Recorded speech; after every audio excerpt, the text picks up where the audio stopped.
할렐루야! 거룩하고 복된 주일 주님의 전에 나오신 여러분들 환영하고 축복합니다.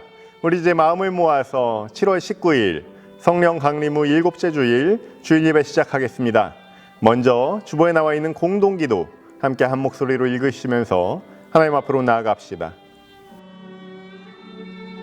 화평케 하는 자에게 복이 있다고 하신 주님께 우리가 기도하오니 평화를 이루려고 애쓰는 모든 이들을 지혜롭고 용감하게 하소서. 평화란 단지 아무 일 없다는 듯 조용하고 평안하게만 흘러가는 상태가 아니라 때론 힘겨운 투쟁과 희생을 통해 이루어 가야 하는 것임을 주님을 통해 배웠습니다. 그러나 세상의 풍조는 평화를 이루려는 노력을 자꾸만 억누릅니다. 일상에서 마주하는 평화의 딜레마도 우리 마음을 어렵게 합니다. 주님, 우리에게 용기를 주셔서 우리 각자가 평화를 세우기 위해 할 수 있는 작은 노력이 무엇인지 진지하게 고민하게 하시고 결심한 것을 실천하게 하소서. 남과 북이, 인종과 인종이, 노인과 젊은이가 서로 존중하고 사랑함으로 참된 평화를 이루게 하소서.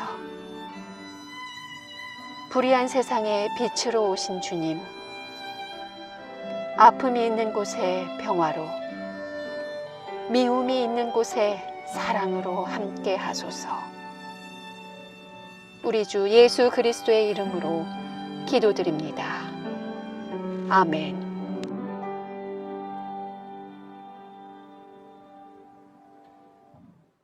우리 이제 주님 가르쳐 주신 기도 드립시다. 하늘에 계신 우리 아버지여, 이름이 거룩히 여김을 받으시오며 나라의 임하옵시며 뜻이 하늘에서 이룬 것 같이 땅에서도 이루어지이다. 오늘날 우리에게 일용할 양식을 주옵시고 우리가 우리에게 죄 지은 자를 사하여 준 것 같이 우리 죄를 사하여 주옵시고 우리를 시험에 들게 하지 마옵시고 다만 악에서 구하옵소서. 대개 나라와 권세와 영광이 아버지께 영원히 있사옵나이다. 아멘. 우리 함께 찬송가 12장 다 함께 주를 경배하세 찬양합시다. 다 함께 주를 경배하세. 주 같은 이가 어디 있을까. 주 앞에 찬양을 드리니 주 성령이여 나를 도우사. 주 기뻐하신 나를 부르사.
주신 하나님의 말씀 창세기 28장 10절로 19절 말씀을 양정 목사께서 봉독해 올리겠습니다. 야곱은 브엘세바를 떠나 하란을 향하여 가다가 한 곳에 이르러 밤을 지내게 되었다. 해는 이미 서산으로 넘어간 뒤였다. 그는 그곳에서 돌을 하나 주워 베개 삼고 그 자리에 누워 잠을 자다가 꿈을 꾸었다.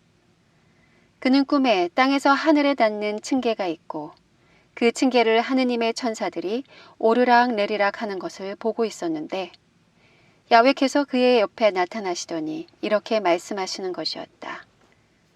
나는 야훼, 내 할아버지 아브라함의 하느님이요 내 아버지 이삭의 하느님이다. 나는 내가 지금 누워있는 이 땅을 너와 내 후손에게 주리라. 내 후손은 땅의 티끌만큼 불어나서 동서남북으로 널리 퍼질 것이다. 땅에 사는 모든 종족이 너와 내 후손의 덕을 입을 것이다. 내가 너와 함께 있어 내가 어디로 가든지 너를 지켜주다가 기어이 이리로 다시 데려오리라. 너에게 약속한 것을 다 이루어 줄 때까지 나는 내 곁을 떠나지 않으리라. 야곱은 잠에서 깨어나 참말 야훼께서 여기 계셨는데도 내가 모르고 있었구나 하며 두려움에 사로잡혀 외쳤다. 이 얼마나 두려운 곳인가. 여기가 바로 하느님의 집이요 하늘 문이로구나. 야곱은 아침 일찍 일어나 베고 자던 돌을 세워 석상을 삼고 그 꼭대기에 기름을 붓고는 그곳을 베델이라 불렀다. 주님의 말씀입니다. 하나님께 감사드립니다.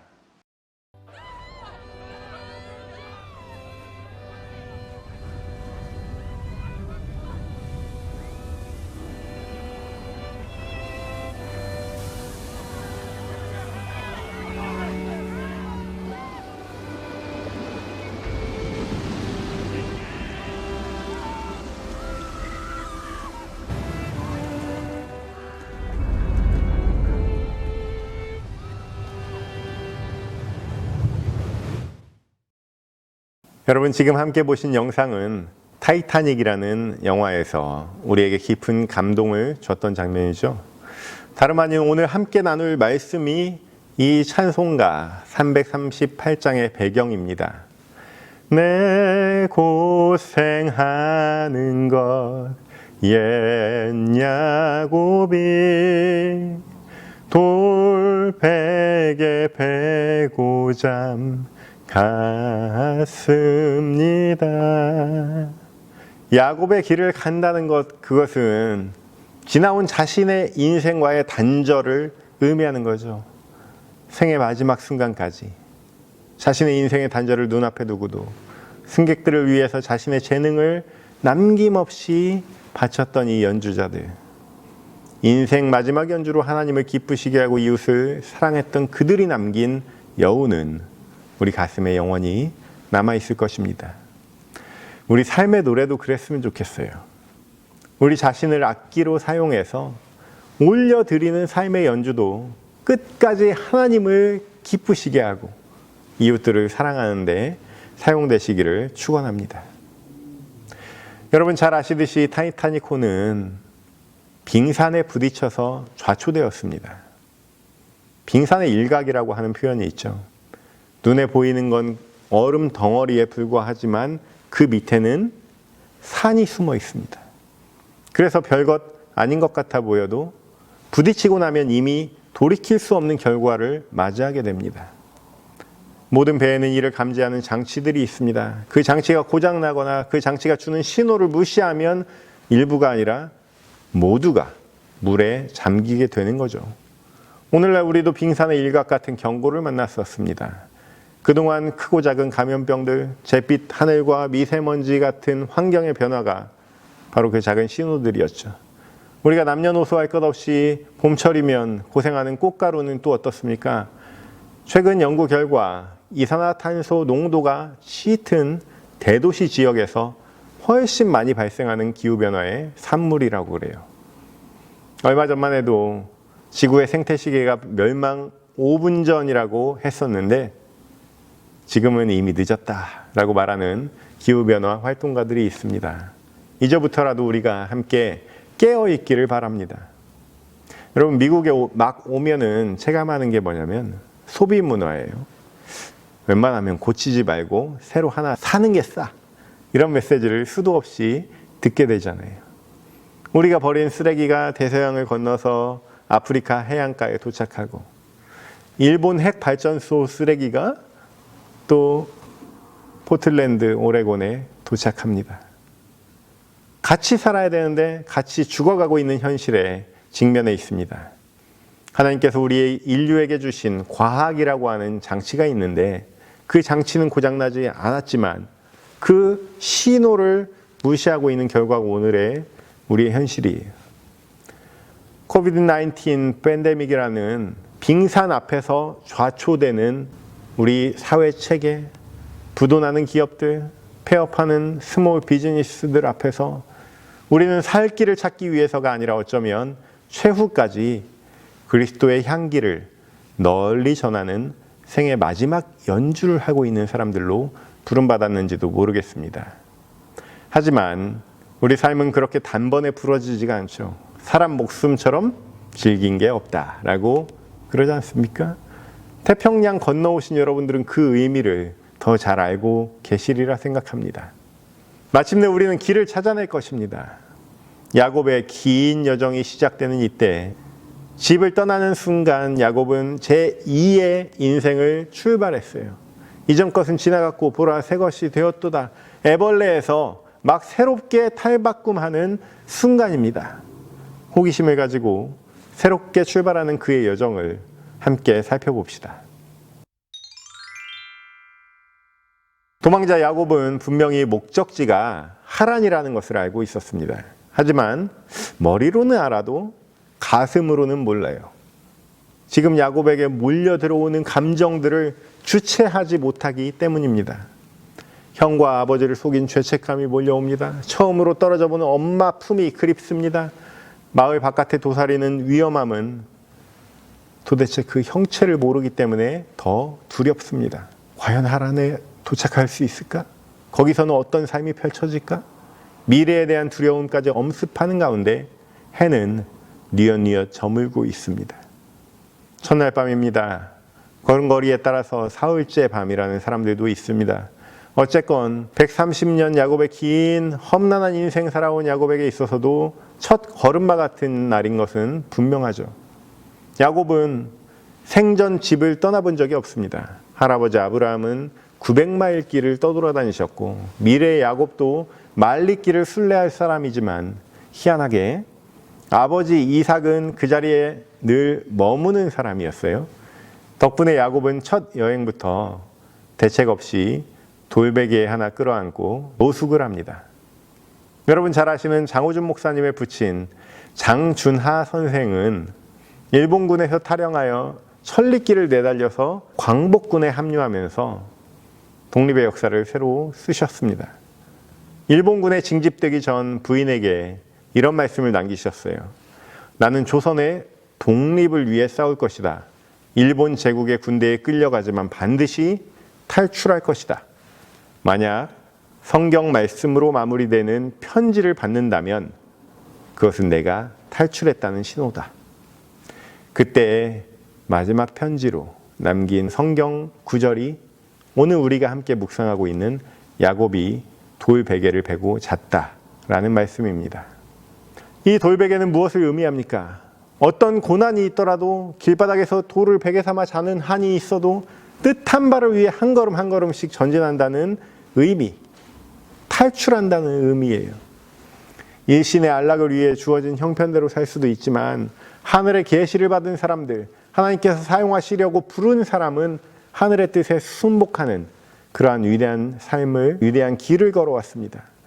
또한 의지로만 가능한 일이 아닙니다. 하나님께서는 우리가 어떤 상황에 처해 있든지 간에 우리에게 놀라운 생명력을 허락하시는 분이십니다. 하나님께서 이끄시는 선한 길로 동행하는 저와 여러분 되시기를 주님의 이름으로 축원합니다. 유난히 고단했던 그날 밤, 깊은 잠에 빠진 야곱은 꿈을 꿉니다. 역사적인 꿈이에요. 꿈은 일종의 무의식의 표출입니다.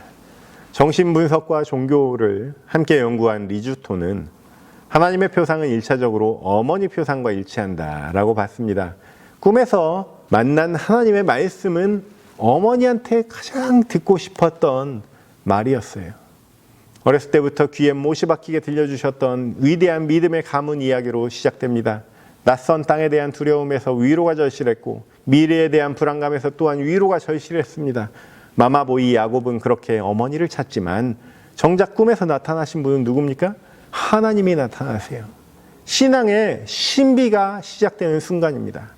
먼저 사닥다리가 나타납니다. 천사들이 오르락 내리락 한다고 그래요. 당시 가나안 문명에 살고 있던 아브라함 가문이었지만 애초에 아브라함의 고향은 갈대아 우르였어요. 갈대아 우르에서 유브라데 강을 거슬러 올라가서 하란을 거쳐 또 이집트 나일강에 이르기까지 바벨론 문명, 메소포타미아 문명, 이집트 문명을 두루 경험했던 그 가문은 고대인들이 신을 섬기는 신전이었던 지구라트라는 건축물에 대해서 알고 있었을 겁니다. 오늘날 고고학자들이 바벨탑이라고 추정하고 있는 그 건축물이 바로 지그라트예요. 그 신전에 오를 수 있도록 만들어진 그 계단은 어렸을 때부터 집을 떠나면 지그라트를 만날 수 있겠지? 라는 야곱의 상상력을 자극했을 것입니다. 그러한 야곱의 상상력을 꿈을 통해서 하나님께서 강림하시고 그러한 하나님을 향해 오를 수 있는 사닥다리로 형상화가 된 거죠. 층계라는 것은 차원을 이동하는 것을 의미합니다. 하나님께서는 오늘날 우리를 연단하고 계세요. 여러분 지금까지 정말 잘 인내해 오고 계신데요. 인내는 연단은 소망을 낳습니다. 하나님의 연단을 직면하고 훈련 잘 받으시기 바랍니다. 이제는 우리가 새로운 차원의 소망을 향해 달려갈 때입니다. 축복을 받고 집에서 대장정에 나섰던 야곱처럼, 잠겼던 눈이 열렸던 바울처럼, 광야의 시험을 견뎌내고 공생애를 사신 우리 주 예수 그리스도처럼 제2의 인생을 향해 담대하게 나가야 할 줄로 믿습니다. 속이기 좋아했던 청년 야곱, 그가 꾼 꿈은 하룻밤 만에 하나님을 만나는 경험이 되어서 돌아옵니다. 우리 인생도 마찬가지예요. 실수로 얼룩진 삶에서 구원이 절실할 때 무의식적으로 우리는 관계 가운데 최고 힘센 사람을 떠올리지만 정작 우리를 구원하시는 이는 누굽니까? 우리 앞에 나타나 도우시는 이는 바로 하나님이세요. 꿈에서 깨어난 야곱은 이제야 깨닫습니다. 평생 하나님 이상으로 엄마를 따랐어요. 어머니를 따랐지만 이제 지금부터는 나와 함께 하시는 이는 다름 아닌 전능하신 하나님이다. 그 사실을 깨달았습니다. 깨어나기 전에는 우리와 함께 하시는 임마누엘 하나님을 알지를 못해요. 세상의 헛된 것을 추구합니다. 그러나 깨어나면 우리의 발목을 잡고 우리의 성장을 저해했던 모든 것으로부터 자유를 얻습니다. 참말로 하나님이 여기 계셨는데 몰랐구나. 깊은 내면의 고백이 뒤늦게 터져 나옵니다. 서툴고 여전히 구습에 매여 있을지 모르지만 언제나 시작은 그래요. 그 위대한 떠남의 여정을 시작한 야곱과 더불어 믿음의 새 길에 첫 발을 내디신 여러분들을 축복하며 응원합니다. 오늘 본문을 자세히 보면 하나님께서 말씀을 하십니다. 하나님께서 야곱에게 내가 너와 함께 있겠다. 내가 어디로 가든지 너를 지켜주겠다. 그러다가 기어이 이리로 다시 데려오리라. 너에게 약속한 것을 다 이루어줄 때까지 나는 내 곁을 떠나지 않으리라. 아멘. 이러한 하나님의 말씀에 야곱은 두려움에 휩싸였어요. 불분명한 데로부터 두려움과 공포가 있습니다. 깜깜할 때 두려운 이유가 뭡니까? 우리가 어디 부딪힐지도 모른다는 그런 불안감에서 시작되는 거 아닙니까? 참고로 말씀드리자면 여러분들도 잘 아시겠지만 집에 여러분들 지나가면 자동으로 감지해서 불 켜지는 그런 전등 같은 거 거기에 투자하시기 바랍니다. 우리 신앙생활도 마찬가지입니다. 불빛으로 우리가 가는 곳마다 탁탁탁 우리를 지켜주시는 성령님과 동행하는 가운데 우리 눈이 밝아지고 깨어있게 되며 불안감이 싹 사라지게 될 줄로 믿습니다. 그런데 오늘 이 야곱은 두려움의 직면에 있어요. 피할 수도 없지만 피하지도 않습니다. 직면하고 있습니다. 이것이 세상을 향해 첫걸음을 내디딘 자의 운명임을 알고 있기 때문입니다. 비 맞는 것을 좋아한다는 사람들이 있듯이 깜깜한 밤에 정막을 즐기는 사람도 있습니다. 제가 작년에 별 보러 찰스타운에 갔을 때 그 경외감을 아직도 잊을 수가 없어요. 칠흑같이 어두울 때 오롯이 올라오는 감정이 있습니다. 두렵기도 하지만 그 자리에 그대로 머물고 싶은 마음도 있어요. 교회 안에 홀로 앉아서 기도해 보신 분은 그 마음을 아실 것 같아요. 그 감정을 경외라고 합니다. 종교학자 루돌프 오토는 이것을 누미노제라고 표현합니다. 피조물만이 가질 수 있는 감정이라는 거예요. 자연에 홀로 떨어져서 무서운 그런 느낌이라기보다 천지를 창조하신 자와 홀로 대면하는 느낌에 더 가까운 게 경외입니다. 그런데 그러한 신비, 경외감을 경험한 야곱은 초보적인 수준으로 그 마음을 기록하죠. 주상을 세워요. 하나의 돌을 세워서 주상을 세우고 그 자리를 베델이라고 호명합니다. 나중에 이스라엘도 이것을 따라서 베델에 또 하나님의 전을 둬야 된다 이렇게 주장하기도 하죠. 참으로 인간적인 수법입니다. 아직도 기민하고 영리하며 세상적인 방법으로 하나님 앞에 서고자 하는 야곱의 행동이에요. 왜냐하면 문명이 발달한 나라들에서는 다 이렇게 뭔가를 세우니까요. 베델의 주상은 작지만 할 수 있다면 지구라트처럼 커다랗게 피라미드 사이즈로 만들고 싶지 않았겠습니까? 그러나 언제나 시작은 이렇습니다. 이것을 인정하는 게 성숙한 신앙이에요. 이 단계가 없어서는 신앙의 깊은 단계로 진입이 안 되는 거예요. 야곱의 베델에서의 첫날 밤이 있기에 믿음의 조상 야곱이 존재하는 것입니다. 하나님께서는 약속대로 야곱을 베델로 다시 부르십니다. 창세기 35장에 이르러서 베델에 다시 도착한 야곱은 이전과는 다른 야곱이죠. 모든 이교적인 신상들을 버리고 부수고 하나님 앞에 부끄러움 없이 겸비한 다음 베델로 들어섭니다. 새로운 믿음의 길을 찾아 나서는 우리의 첫 모습은 미약할 것입니다. 여전히 이전의 구습이 남아 있을 것입니다. 그러나 하나님은 그 첫걸음 자체를 사랑하세요. 먼 길 가더라도 그 길이 시련과 연단의 길일지라도 결과적으로 그 모든 과정 자체가 야곱을 만든 것임을 우리는 압니다. 우리 공동체, 제일하나님 교회 미래도 하나님께서 계획 가운데 이끄시고 보호하시며 하늘문을 열어 축복하실 줄로 믿습니다. 그 길을 경외함과 감사함으로 함께 걸으시는 저와 여러분이 되시기를 주님의 이름으로 축원합니다. 기도하겠습니다.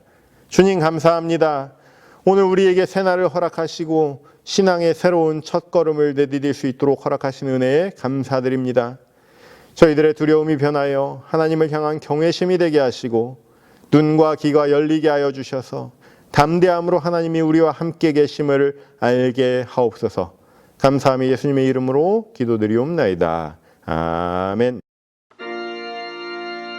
우리 함께 찬송가 382장 너 근심 걱정 말아라 함께 찬양합시다. 너 근심 걱정 말아라 주 너를 지키리 주 날개 밑에 가라 주 너를 지키리 주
이제는 우리 주 예수 그리스도의 은혜와 우리 하나님의 극진하신 사랑하심과 성령의 감동 감화 역사 교통 충만하심이 오늘 이 자리에 나와 깨어남으로 하나님과 더불어 믿음의 새 길을 걷기를 소망하는 우리 교우들과 각 가정과 일터와 사업장 그리고 그들의 모든 일상 위에 특별히 연약한 이들과 차별받고 있는 이들 위에 지금부터 영원까지 함께 계시기를 간절히 축원하옵나이다. 아멘.